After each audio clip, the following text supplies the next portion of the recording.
Muy buenos días, ¿cómo les va? Bendiciones para todos.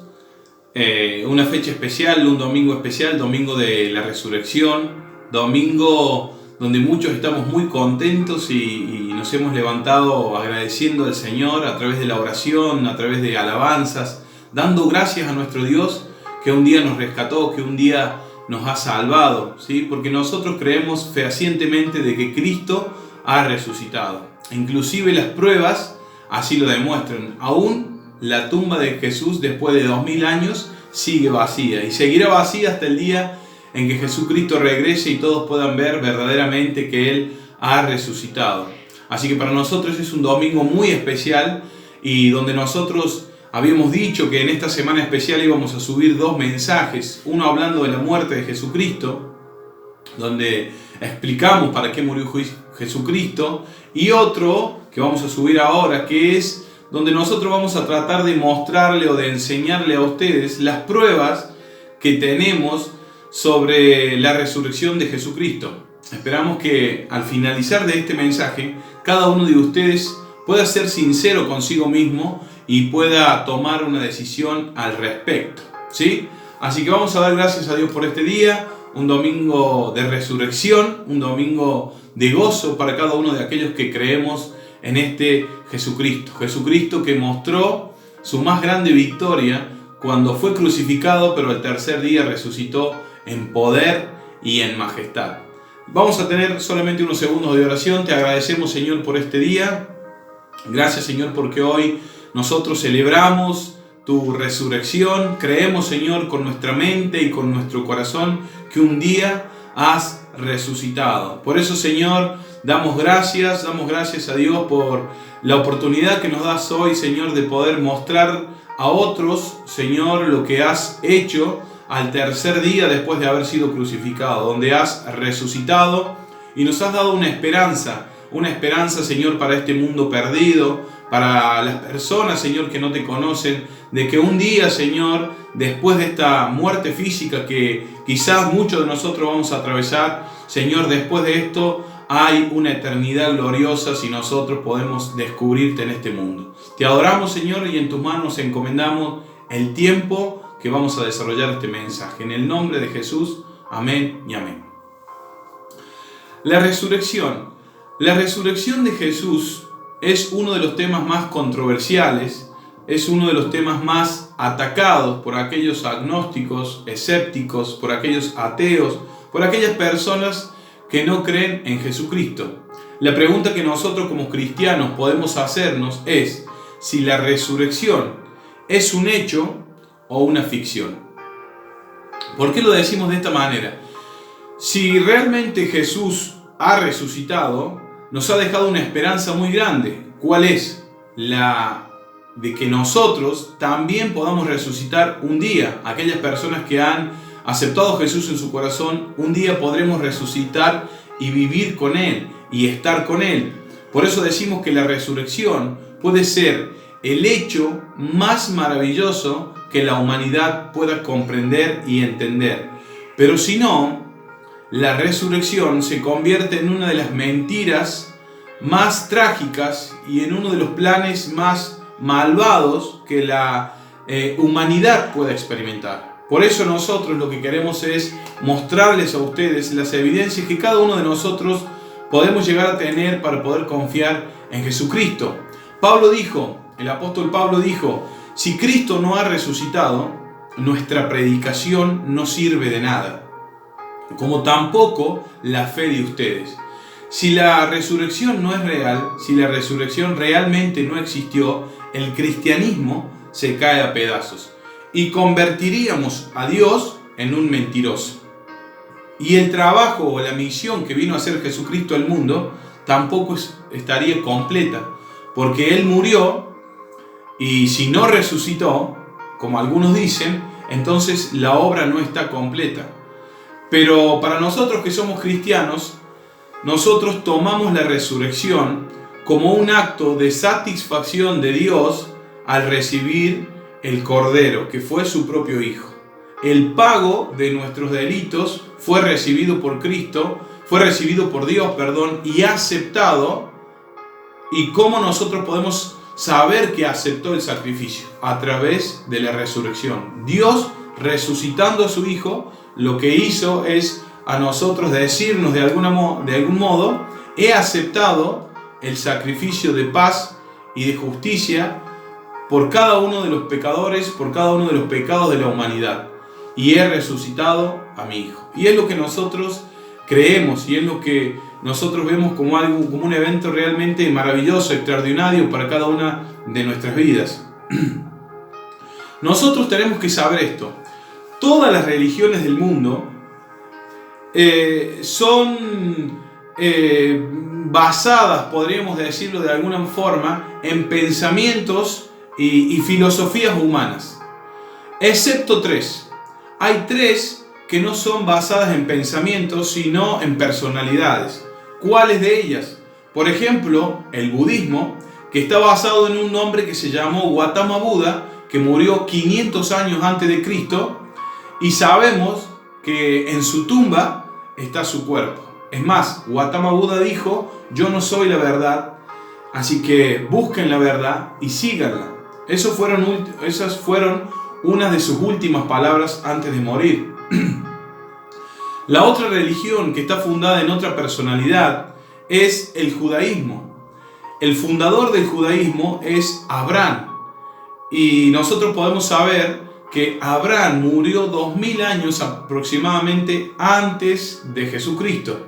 Y sabemos que los peregrinos, los judíos, los judaizantes que van hacia la tumba de Abraham, saben que los huesos y los restos de Abraham aún están en ese lugar. Tenemos otra religión que también fue fundada en otra personalidad. El fundador se llama Mahoma. Mahoma murió el 8 de junio del año 623 a.C. y su tumba aún contiene sus restos también. Por eso, la única religión donde su fundador resucitó y donde su fundador dijo estas palabras: yo soy la resurrección y la vida, fue nuestro Señor Jesucristo. Y para la gloria y la honra de todos nosotros y de nuestro Dios, la tumba de Jesús aún está vacía. Y déjeme decirle algo: permanecerá vacía hasta el día en que Jesús regrese, como lo ha prometido. Y cada uno de las personas que estén con vida podrán ver que Jesús realmente había resucitado. Vamos a ir a Lucas capítulo 24 del 1 al 7 y vamos a ver lo que dijo. Lucas capítulo 24 versículo 1 al 7 dice de esta manera: el primer día de la semana, muy de mañana, vinieron al sepulcro trayendo las especies aromáticas que habían preparado y algunas otras mujeres con ellas. Y hallaron removida la piedra del sepulcro, y entrando no hallaron el cuerpo del Señor Jesús. Aconteció que estando ellas perplejas por esto, he aquí se pararon junto a ellas dos varones con vestiduras resplandecientes, y como tuvieron temor y bajaron el rostro a tierra, les dijeron: ¿por qué buscáis entre los muertos al que vive? No está aquí, sino que ha resucitado. Acordaos de lo que él os habló cuando aún estaba en Galilea, diciendo: Jesús dijo esta palabra: es necesario que el Hijo del Hombre sea entregado en manos de hombres pecadores, y que sea crucificado y resucite al tercer día. Realmente estas fueron las palabras de Jesucristo. Dijo él, y fue la única persona que pudo predecir su muerte. Él dijo: voy a morir, pero al tercer día voy a resucitar. No hay ninguna otra persona, ni estas personas que son consideradas como dioses, pudieron decir cuándo iban a morir y cuándo iban a resucitar. Una vez una persona dijo que él era Dios, pero le hicieron esta pregunta y su teoría de que era Dios se cayó por el piso. Le dijeron: perfectamente, si usted dice que es Dios, dígame cuándo va a morir y cuándo va a resucitar. Y entonces yo voy a creer que usted es Dios. Esta persona no supo qué responder y se quedó absolutamente muda, sin palabras ante estas preguntas. Por lo tanto, el único que predijo su muerte y aseguró, dijo, voy a morir, y de qué forma iba a morir, y también dijo cuándo iba a resucitar, dijo, al tercer día voy a resucitar. Solamente fue Jesucristo. Pero ahora vamos a investigar las pruebas que nosotros hoy queremos mostrarle a ustedes para que podamos nosotros ver o experimentar o saber a partir de hoy las pruebas que se nos pueden ofrecer, porque nuestra fe no es ciega. Creemos de verdad que Jesús resucitó y así hay muchas pruebas que lo demuestran. Por eso nosotros queremos que ustedes también se enteren de esto y puedan conocerlas. Y a través de esto ustedes pueden tomar una decisión y no dejarse guiar simplemente por los dichos de aquel, los dichos de allá, sino poder tener algo sólido en que poder sostenerse para poder asimilar si Jesús ha resucitado verdaderamente o si Jesús no ha resucitado. Nosotros, la primera prueba que tenemos es que Jesús murió realmente crucificado. Si ustedes busquen capítulo 28 de Mateo, versículo 5, y Lucas capítulo 24, versículo 7. ¿Por qué nosotros podemos asegurar de que Cristo realmente murió crucificado? Bueno, porque 4 personas, que son Marcos, Mateo, Juan y Lucas, así lo dicen. Pero usted me podrá decir, bueno, pero ellos fueron discípulos de Jesucristo. Y usted me está tratando a mí de decir que la Biblia es la palabra de Dios. De ninguna manera. En este momento nosotros sacamos, yo sí creo que la Biblia es la palabra de Dios y es la verdad absoluta. Pero usted puede no creerlo. Por lo tanto vamos a sacar la Biblia como si fuera la palabra de Dios y la vamos a exponer como si fuera un documento histórico que contiene relatos de los cuales nosotros vamos a tratar de investigar o vamos a hacer un análisis histórico para que nosotros podamos entender si verdaderamente fue real el hecho de la resurrección o no. No estamos mirando a la Biblia como la palabra de Dios, sino como un libro que contiene documentos históricos importantes a lo cual nosotros podemos hacerle un análisis y poder llegar a la conclusión de si la resurrección es verdad o no. Mateo 28:5 dice así: mas el ángel respondiendo dijo a las mujeres: no temáis vosotras, porque yo sé que buscáis a Jesús, el que fue crucificado. Mateo está diciendo que fue crucificado. Lucas 24:7 diciendo: es necesario que el Hijo del Hombre sea entregado en manos de hombres pecadores y que sea crucificado y que resucite al tercer día. Marcos capítulo 16 versículo 6 también asegura que Cristo fue crucificado. Juan capítulo 19 versículo 41 también nos dice que Jesucristo fue crucificado. Ahora bien, tenemos 4 testimonios de personas con diferentes caracteres. Tenemos testigos oculares que vieron que Jesucristo fue crucificado. Fueron testigos presenciales de la muerte de este hombre Jesucristo. Muy bien, usted me podría decir, pero ellos fueron sus seguidores. ¿Qué otra cosa pueden decir? Tiene razón, ellos fueron sus seguidores. Pero también nosotros tenemos testimonios de personas que no son cristianas y que fueron historiadores y que vivieron en el siglo donde Jesucristo vivió. El caso es de Tácito. Tácito es un historiador, no cristiano, y él dijo estas palabras: Jesús sufrió la pena capital durante el mandato de Tiberio. ¿Se dan cuenta? Él está asegurando de que Jesús vivió y que fue crucificado por Tiberio. Flavio Josefo es otro historiador que no es cristiano, también que vivió en el siglo I, dijo esto: Pilato condenó a Jesús a ser crucificado. Vemos que aquí tenemos 2 testimonios de personas que no son ni discípulos, ni amigos, ni seguidores, sino que son historiadores no cristianos que aseguran también de que Cristo murió, existió y fue muerto en la cruz. Incluso tenemos a los judíos, ¿sí?, que siguen a Abraham y no creen en Jesucristo como el Mesías, donde en su libro el Talmud dicen Yeshua fue colgado. Por lo tanto tenemos testimonios de personas que fueron sus discípulos, Tenemos testimonios de personas que no fueron sus discípulos, que no fueron seguidores, que tampoco fueron simpatizantes, simplemente fueron historiadores. Y no tenemos solamente 2 testimonios, hay un montón de otros historiadores no cristianos que aseguran de que Cristo murió en la cruz. Y no solamente, sino también tenemos, podríamos decir, testimonio de la oposición, de aquellos que creen que Abraham es un Dios y siguen a Abraham, los que siguen al judaísmo.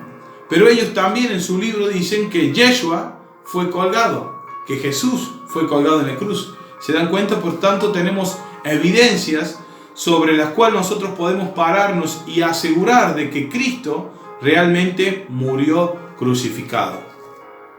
Ahora, es verdad que algunos dicen que Cristo no murió crucificado, sino que lo crucificaron, pero que no murió realmente, sino que Pilato ideó un plan para clavarlo en una cruz, lo dejó unas horas, unos momentos y luego lo bajó y lo escondió. Pero eso tampoco puede ser de esa manera. ¿Por qué decimos que no? No sé si usted ha visto la Pasión de Cristo y ha visto con qué crueldad los soldados romanos castigaban a aquellos que iban a ser crucificados. Los historiadores del siglo I que no son cristianos dicen que realmente daba terror, daba temor ver a los soldados romanos cuando iban a castigar a alguien que iba a ser crucificado. Dicen que muchas veces el cuerpo de la persona que iba a ser crucificada, después de ser castigado brutalmente por los romanos, se podía ver en ello las venas, y no solamente las venas, sino también los intestinos de esas personas. Por eso podemos asegurar que los soldados romanos eran unos expertos en la crucifixión. No había forma de que ellos pudieran dejar con vida a alguien que habían flagelado de esa manera. Las víctimas eran azotadas con total severidad, eran castigadas al punto de que realmente daba horror y daba temor ver a esas personas después de haber sido castigadas. Los soldados romanos de verdad eran expertos en estas ejecuciones. Era su trabajo, ellos realmente lo hacían muy bien. Por lo tanto, podemos decir que era casi imposible de que alguien pudiera salir con vida luego de haber aceptado, luego de haber tenido sobre su cuerpo semejante castigo. Por eso podemos decir que no hay forma de que Cristo pudo haber resucitado después de que le hubieran dado semejante paliza a los soldados romanos. Es lo que nosotros tenemos que saber. No solamente tenemos los testigos que vieron a Jesús crucificado, cristianos y no cristianos, también tenemos el testimonio de aquellos que son su oposición o aquellos sus opositores, sino también nosotros tenemos esta prueba de que los soldados romanos eran muy buenos en lo que hacían, eran muy buenos ejecutando personas a través de la crucifixión. Por lo tanto, la prueba de que Jesús murió en una cruz, nadie, absolutamente ningún historiador serio, cristiano y no cristiano, puede decir que Jesús no murió en la cruz. Es un hecho que nosotros damos por asentado, ¿sí? Nadie puede negar que Jesús murió crucificado con las pruebas presentadas. Incluso ateos y agnósticos no pueden negarlo. Si lo niegan, yo creo que serían el hazmerreír de muchas personas, porque hay pruebas. La segunda prueba que nosotros queremos mostrarles a ustedes es que los discípulos creyeron que Jesús verdaderamente se les apareció. Vayamos a Hechos, capítulo 2, versículo 29 al 33. Hechos 2, 29 al 33. Y vamos a leer de esta forma. Pedro es el que está diciendo estas palabras. Varones hermanos, se os puede decir libremente del patriarca David que murió y fue sepultado, y su sepulcro está con nosotros hasta el día de hoy. Pero siendo profeta y sabiendo que con juramento Dios le había jurado que de su descendencia, en cuanto a la carne, levantaría al Cristo para que se sentase en su trono, viéndolo antes, habló de la resurrección de Cristo, que su alma no fue dejada en el Hades, ni su carne vio corrupción. A este Jesús resucitó Dios, de los cuales todos nosotros, cuando dice todos nosotros, se está refiriendo a los discípulos que estaban con él en el momento de que ellos vieron a Jesús resucitado. Dice la Biblia que ellos estaban encerrados en un cuarto, imagínense todo cerrado, ventanas y puertas cerradas, porque ellos estaban temiendo que los líderes judíos, después que hayan crucificado a Jesucristo, vengan por ellos y también hagan lo mismo con ellos. Por lo tanto, ellos estaban totalmente encerrados y de pronto imagínense que Jesús traspasa las paredes, la materia, y ya se presenta delante de ellos. Imagínense usted la cara que ellos habrán puesto al ver a Jesucristo. Yo me imagino que si alguien estaba tomando agua, se le cayó el vaso, de que Pedro abrió los ojos grandes y no lo podía creer. Imagínense los rostros de esa imagen. Pero Pedro, cuando dice eso, está predicando a un montón de israelitas, y él les está diciendo de que Cristo ha resucitado. Está hablando de este hecho de la resurrección. Pedro lo que está haciendo cuando les está enviando este mensaje, él está comparando a David, un rey de Israel, con Jesucristo, y dice: a David nosotros sabemos que murió y fue un hombre conforme al corazón de Dios, pero nosotros sabemos que su sepulcro está. En cambio, el de Jesucristo no está, porque el cuerpo de Jesucristo no está en su sepulcro. ¿Por qué? Porque Él ha resucitado. Por eso Él está diciendo: nosotros somos testigos y les estamos haciendo mención de lo que nosotros hemos visto a cada uno de ellos. Ellos sabían perfectamente lo que habían visto. Los discípulos quedaron tan impactados con la resurrección de Cristo que estuvieron de acuerdo a soportar la persecución, torturas, por lo que ellos habían visto. Los discípulos, si bien eran sus seguidores, pero recuerden ustedes que en el primer momento que ellos les dicen que Jesús resucitó, salieron corriendo hasta la tumba. ¿Por qué? Porque no creyeron. No creyeron primeramente que Jesús había resucitado. Fueron todos hasta la tumba. Y ahí cuando no vieron la tumba, bueno, y después Jesús se les aparece, ellos realmente ahí es cuando creen y ven a Jesús resucitado y dicen: wow, realmente esto es verdad. Por eso ellos después están dispuestos a dar su vida por Jesucristo. Ellos no les importó sufrir, no les importó ser torturados, ni las muertes que ellos tuvieron. Miren, unos murieron quemados, otros los metieron en aceites hirviendo y luego los tiraron. A otro dice que ataban con cuerdas sus extremidades, sus brazos y sus piernas, y con caballos jalaban hasta que fueron cortados sus brazos y sus piernas, murieron desangrados. Otros fueron clavados con flechas y muertos, otros fueron traspasados con lanzas, otros fueron ahorcados, otros fueron decapitados, otros fueron partidos por la mitad. Las muertes de estos hombres realmente nos muestran a cada uno de nosotros que ellos creían verdaderamente lo que habían visto, y lo habían visto a Jesús resucitado.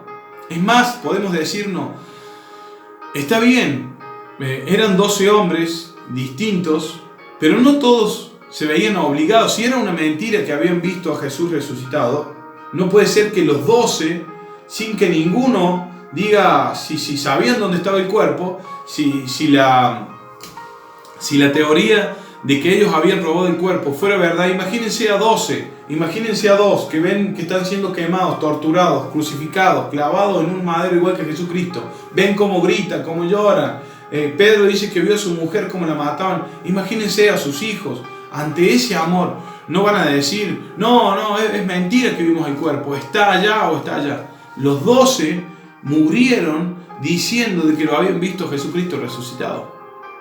Por eso es que nosotros podemos tomar esto también como evidencias. Tenemos testigos oculares que estuvieron dispuestos a morir por Jesucristo. Estuvieron dispuestos a morir. La resurrección fue tan fuerte para ellos que ellos cada vez que predicaban de Jesucristo lo predicaban con pasión. La resurrección para ellos era un acto tan poderoso que ellos terminaron trastornando Roma. Roma era una de las potencias mundiales de ese entonces y tenía total control y dominio sobre muchas naciones. Era una potencia, pero estos 12 hombres enfrentaron a esa potencia mundial y la trastornaron. Estos 12 hombres que fueron preparados por Jesús trastornaron de verdad esta nación de Roma. Derribaron un imperio tremendamente fuerte y poderoso. Es por eso que nosotros podemos tomar estos testimonios como veraces. Pero también es cierto que a lo largo de la historia ha habido muchas personas de otras creencias que han estado dispuestos a morir por sus convicciones. La pregunta que podemos hacernos es: ¿qué hay de diferente con los discípulos? Por ejemplo, con aquellas personas que se ponen bombas y se suicidan en aviones o en lugares donde hay muchas personas. ¿Qué tienen de diferente? Bueno, déjeme explicarle. Aquellas personas, por ejemplo, que hicieron explotar las Torres Gemelas, aquellas personas que se pusieron esas bombas y explotaron aquellos aviones, murieron con fe en sus creencias. O sea, ellos no podían asegurar de lo que estaban haciendo era realmente así, porque ellos no vieron. Ellos creen en esas convicciones y mueren creyendo, mueren con esa fe. Pero ¿qué tienen de diferente los discípulos? Los discípulos tienen de diferentes que para ellos no fue un hecho de solamente creer, sino que ellos vieron y dieron por asentado que la resurrección era verdad. Ellos pueden asegurar o podían asegurar de que ellos que habían visto a Jesús y que ese hecho era real, y lo podían asegurar y lo aseguraron con sus vidas, diciendo realmente esta es la verdad. Pero en cambio aquellas personas que mueren no creyendo con total seguridad, ni ellos pueden asegurar que realmente eso va a ser así. Mueren por fe, por convicciones, pero no de la manera de los discípulos de los apóstoles, porque ellos vieron el hecho, lo palparon, lo tocaron. Dicen que Tomás tocó las heridas de Jesús, y no solamente ellos, sino también se le apareció Jesús a 500 personas, muchísimas personas más. Es por eso que nosotros podemos tomar esto también como una prueba de que la resurrección es real. Otro hecho que nosotros podemos tomar como una prueba de que realmente Jesús sí resucitó es la conversión de Pablo. ¿Por qué nosotros vamos a tomar la conversión de Pablo, el apóstol Pablo, que antes se llamó Saulo y después de conocer a Jesucristo se llamó Pablo? Pablo fue un perseguidor de la iglesia. Lo que podemos ver con esto es que la resurrección de Jesús no solo la proclaman historiadores no cristianos, sus discípulos y sus seguidores, sino que acá nosotros vamos a poder extraer un testimonio de alguien que era su enemigo. Sí, contamos la resurrección de Jesucristo, también cuenta con la historia de uno de sus enemigos. Pablo era uno de los enemigos de Jesús. Creía que Jesús era un falso Mesías y lo que él quería hacer es acabar a Jesús y también a todos los que dijeran que creían en Jesús. Por eso es que tenemos nosotros este testimonio de alguien que perseguía a los cristianos y perseguía a Jesús, y que era su enemigo, no su seguidor, no un discípulo. Es por eso que nosotros podemos tomar este testimonio. El propio Pablo dice en Hechos capítulo 9, versículo 19, Hechos 9, 19, dice: y habiendo tomado alimento, recobró fuerzas, y estuvo Saulo por algunos días con los discípulos que estaban en Damasco.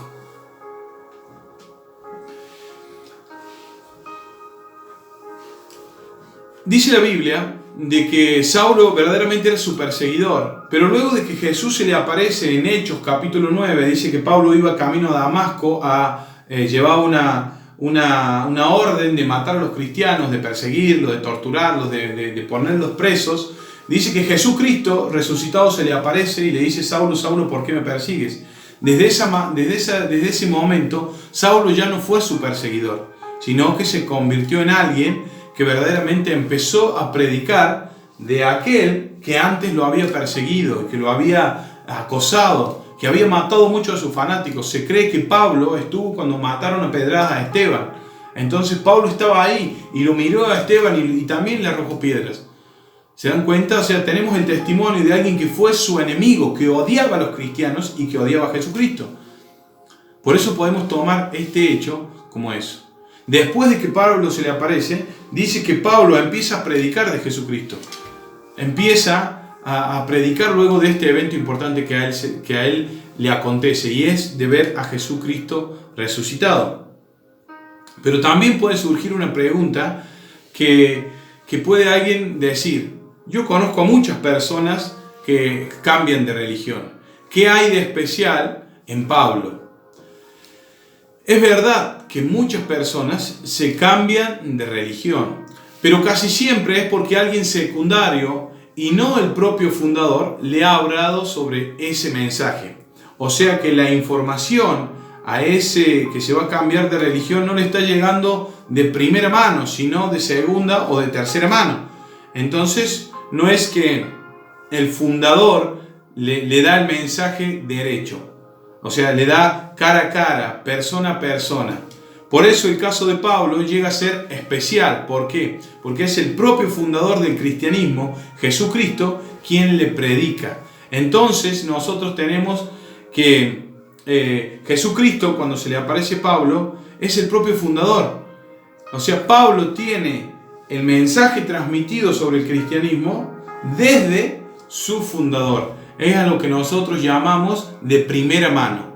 Por eso nosotros podemos decir que es algo realmente que nosotros podemos tomarlo como una prueba. ¿Por qué? Porque Pablo era un enemigo. Pablo no es que, algunos dicen que Pablo tuvo una visión. Tampoco puede ser esa forma, porque Pablo no era alguien que admiraba a Jesús. No era alguien que seguía a Jesús, sino era totalmente lo contrario. Por eso tampoco nosotros podemos decir que Pablo tuvo una visión. Es por eso que nosotros podemos tomar este hecho como una prueba. Pablo, después de conocer a Jesucristo resucitado, tuvo un cambio radical en su vida, un cambio de 180 grados. Y estuvo dispuesto a ser apedreado, a ser torturado, a ser golpeado y hasta ser decapitado luego por Jesucristo. ¿Cómo es que un enemigo va a morir por Jesucristo? Pablo, siendo enemigo, va a decidir morir y ser torturado en un montón de ocasiones. ¿Qué ganaba Pablo mintiéndonos de que él había visto a Jesucristo? ¿Saben qué ganaba Pablo? ¿Qué ganó Pablo? Ganó sufrimientos, golpes, estuvo a punto de morir varias veces.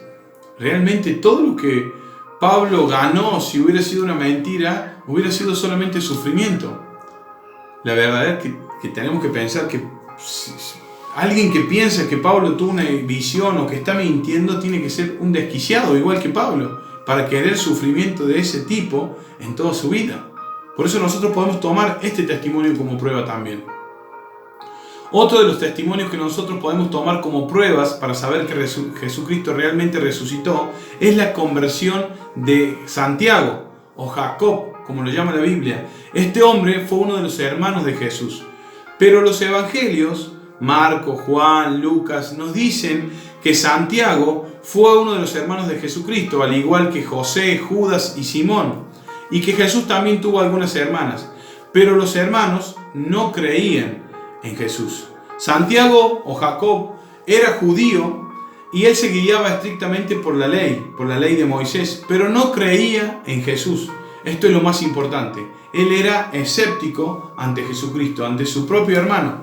Lo veía hacer milagros, veía que hablaba con la gente, veía que predicaba, pero él nunca se acercó a oír un mensaje.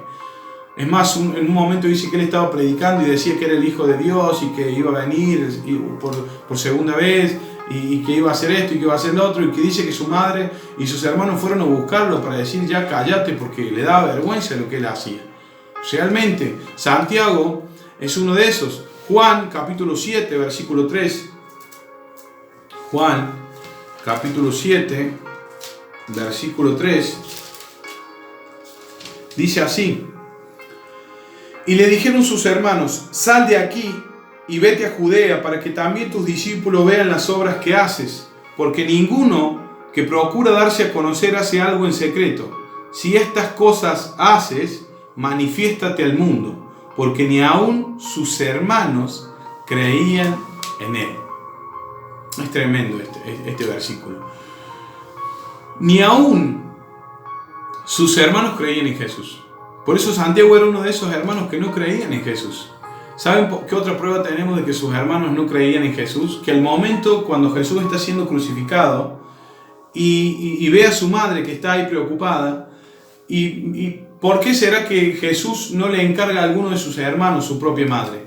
Porque sus hermanos no estaban ahí. Pero sí estaba Juan, su discípulo, y es por eso que Jesús le encarga a Juan que cuide de su madre María. Es otra de las pruebas que nosotros tenemos de que ellos aún no estuvieron en el momento más importante de la crucifixión de Jesucristo, simplemente porque no creían. Pero algo sucede en la vida de Santiago, que Santiago luego termina creyendo en Jesucristo y dando su vida por Jesucristo. ¿Qué sucede con Santiago? Bueno, vayamos a 1 Corintios capítulo 15, versículo 3. 1 Corintios capítulo 15, versículo 3. Dice así: porque primeramente os he enseñado lo que asimismo recibí, que Cristo murió por nuestros pecados conforme a las Escrituras, y que fue sepultado, y que resucitó el tercer día conforme a las Escrituras, y que se le apareció a Cefas, o sea Pedro, y después a los 12. Después apareció a más de 500 hermanos a la vez, de los cuales muchos viven y a otros ya duermen. Después se le apareció a Jacob, o sea Santiago. Después a todos los apóstoles. ¿Se dan cuenta? Lo que hace Jesús resucitado es aparecerse a su propio hermano. Lo que produce este encuentro entre Jesús, Santiago, Jacob, como usted lo quiere llamar, es que Jacob se hace cristiano. No solo eso, sino que después Santiago se convierte en uno de los líderes o una autoridad importante dentro de la iglesia de Jerusalén. Santiago dicen que murió arrojado de un pináculo, de un lugar muy alto, lo arrojaron al piso, cayó y como todavía quedó vivo, se juntaron todos y le empezaron a arrojar piedras hasta matarlo a pedradas. Imagínense, de ser escéptico a tener una muerte así por Jesucristo. Porque ya dejó de ver a Jesucristo como su hermano, como un loco que dice que es el Hijo de Dios, de que va a venir por segunda vez. Deja de ver así y se convierte Jesús en Señor y el Salvador de la vida de Santiago. Si nosotros no tuviéramos este versículo del 1 Corintios capítulo 15, versículo 7, no podríamos contar o explicar qué pasó en la vida de Santiago para que Santiago se hiciera cristiano. Tendríamos que, sin lugar a dudas, inventar algo o especular algo, pero no tendríamos la verdad. Gracias a Dios que tenemos la Biblia y podemos ver esto. Santiago fue un escéptico que no creyó en Jesús a primera fase. Mientras Jesús desarrolló su ministerio en la tierra, Santiago se mantuvo siempre lejos de Jesucristo. Pero cuando Jesús resucitó y se le apareció, él cambió totalmente de postura y terminó dando su vida por Jesucristo. Tenemos el testimonio también de un escéptico que utilizamos como una prueba fehaciente de que Jesús realmente resucitó. Y por último, la última prueba que nosotros tenemos es que el sepulcro de Jesús quedó vacío. Es un hecho que aún se quiere comprobar todo lo contrario, pero ya han pasado 2000 años y nadie puede encontrar el cuerpo de Jesucristo ni lo va a encontrar. En el año 2007, James Cameron, director de la película El Titanic, dijo que había encontrado el sepulcro de Jesús, de donde estaba el cuerpo de José, de María, de Jesús, de María Magdalena y de Judas, uno de los hijos de Jesús, dijo él que había encontrado. Sin embargo, su teoría se cayó al piso cuando Aaron Clons, un científico israelita y arqueólogo, que fue el que descubrió la tumba de Jesús pero vacía, dijo que solamente James Cameron estaba haciendo esto para ganar dinero. ¿Por qué dijo que su teoría no tenía un fundamento sólido? Porque en la época en la que vivió Jesús hubo muchísimas personas que se llamaron Jesús, José, María, Judas. Hubo millones de seres humanos que se llamaron así. Por eso dice que su teoría no tenía fundamento y no tenía sólido.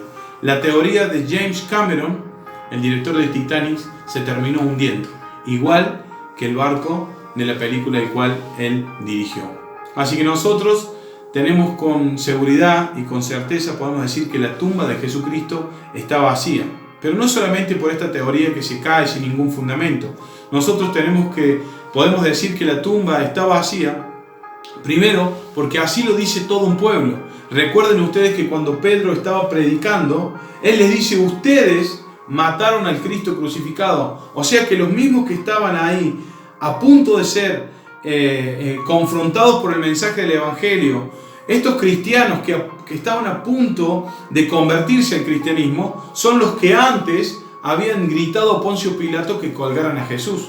Por lo tanto, ellos habían visto a Jesús crucificado, pero también posiblemente muchos de los que estuvieron ahí fueron testigos oculares de esas 500 personas que nombra la Biblia que Jesucristo se le apareció. Por eso cuando Pedro se levanta y predica, hubo una conversión masiva. Muchos se convirtieron al cristianismo. Entre ellos, personas que habían visto a Jesús resucitado. Tenemos una prueba, y es que un pueblo entero había visto morir a Jesús, pero también lo había visto resucitado. Muchos de ellos se convirtieron al cristianismo y empezaron a vivir, empezaron a vender las cosas, compartían los bienes, compartían el dinero. Dice que muchos vendían sus terrenos, que traían la comida que tenían y se querían juntar todos y daban su comida, daban el dinero a los apóstoles para que digan: nos dividamos entre todos y sigamos con esto. ¿Realmente ustedes creen que alguien va a vender su casa, sus propiedades, por nada, por simplemente una creencia? De ninguna manera. Ellos realmente habían visto a Cristo resucitado. Por lo tanto, no tenemos el testimonio de 12, ni tampoco el testimonio de sus enemigos, ni tampoco el testimonio de historiadores. Tenemos testimonios de más de 500 personas, de una nación entera. Y segundo, tenemos el testimonio de aquellos que fueron sus enemigos. ¿Quiénes? Los soldados romanos. Y los romanos, miren, el tema es muy fácil. Los romanos pudieron terminar con esta mentira, según ellos, diciendo que Jesús no ha resucitado, acá está el cuerpo. Simplemente con eso hubieran terminado con esa teoría. Pero ellos nunca dijeron eso, sino que empezaron a inventar cosas. Cuando no vieron el cuerpo, dijeron: los discípulos se robaron el cuerpo. Los discípulos robaron el cuerpo de Jesucristo. Pero ¿saben qué hicieron inventando esta teoría? No que nosotros culpemos a los apóstoles, sino que a través de esta mentira que fue para causar el mal, hoy nos sirve a nosotros como prueba. ¿Por qué? Porque ellos, al decir estas palabras, están asegurando de que el cuerpo no estaba en la tumba. Por eso tenemos el testimonio de los soldados romanos, que no fueron amigos de Jesús, sino fueron sus asesinos, que también dicen que la tumba de Jesucristo estaba vacía. ¿Se dan cuenta? Tenemos el testimonio de una nación entera y también de sus propios enemigos, de sus propios asesinos. La conclusión que podemos sacar de todo esto es que tenemos una cruz que nadie puede negar. Jesús murió y fue en una cruz. Luego tenemos a 12 hombres que vieron a Jesús resucitado y se encargaron de trastornar a una nación y derrocar a una potencia mundial como lo era en ese entonces Roma. Ellos murieron y decidieron morir de la peor manera. ¿Por qué? Sabiendo que tenían la esperanza de resucitar como su Maestro, como Jesucristo. Tenemos luego el testimonio de un escéptico y de uno de sus perseguidores y seguidores, que viendo a Jesús resucitado, ellos hicieron un cambio en su vida de 180 grados y también estuvieron dispuestos a morir de la peor manera por este Jesús resucitado, teniendo la misma esperanza que los discípulos de resucitar un día como aquel Jesucristo que ellos habían visto resucitados. Estos hombres deciden dar su vida por Jesucristo. Y por último, tenemos una tumba que sigue vacía y seguirá así hasta que Él regrese de nuevo, como lo dijimos al principio, y Él demuestre a todos aquellos que estén con vida en ese momento que Él regrese y podrán ver que Jesús realmente resucitó. Por lo tanto, déjenme decirles a aquellos que intentan probarnos de que Jesús no resucitó, que no lo van a poder hacer, porque la tumba de Jesús sigue y seguirá vacía. Es realmente algo asombroso. Si Dios, si Jesús cumplió casi toda la Biblia, todas las promesas y las profecías que hablaron de Jesucristo en el Antiguo Testamento, ¿qué te hace pensar que no va a cumplir la última que le queda, y es de regresar a buscarnos? La fe de los cristianos no es ciega. El cristianismo no es un dogma. El cristianismo no es una leyenda. No es una filosofía. Tampoco es un cuento de hadas. El cristianismo es el único donde su fundador está vivo y ha resucitado. La pregunta es, ¿qué vas a hacer con semejante verdad expuesta en este día? Que Dios les bendiga y celebremos, porque verdaderamente Jesús ha resucitado. Amén.